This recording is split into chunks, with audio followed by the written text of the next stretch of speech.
Welcome back to Is It Fake, where you guys send me in photos of maybe items that you're not 100% sure are real or not. I look them over, we determine whether they're real or fake. Let's go.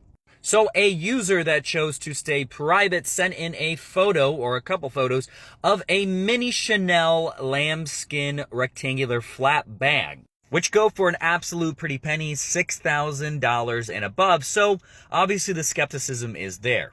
Now, with Chanel, we need to look at the front clasp. That is the most important hardware of the piece.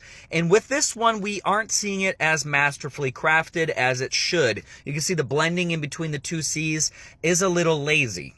It should be a lot more refined than what it is, but we're going to move on to some of the other aspects of this particular bag. Now, something else you would look at is if the stitching in the back lines up over the pocket, and it looks like that is right on par. So we're going to move on just to see if other aspects are going to be big red flags, whether this is real or fake. Now, just like the Louis Vuitton bags that we've looked at in the past, it is super important how the bag lays. Now, this one looks like they're laying it kind of vertically, so we don't really know exactly how it's laying, but the folding of this is not looking promising. Now, in this photo, we can see the up close and personal clasp there, and we can see that it is not up to the standard of a Chanel bag. Also, with this, let's look at the texture of the bag itself. It's supposed to be lambskin, which is going to give you that bubblegum texture. This looks like somebody who hasn't applied any sort of moisture for years on their skin.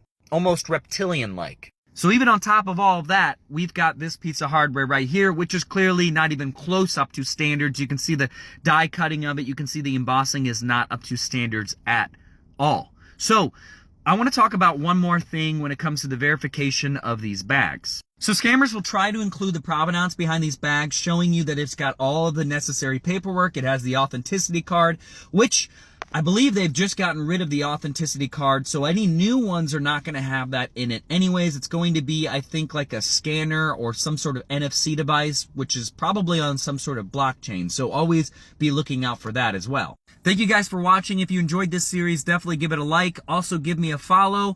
I also have a podcast called Faked, where we talk about counterfeit things, we talk about cons, we talk about scams. I'll see you guys there. Bye.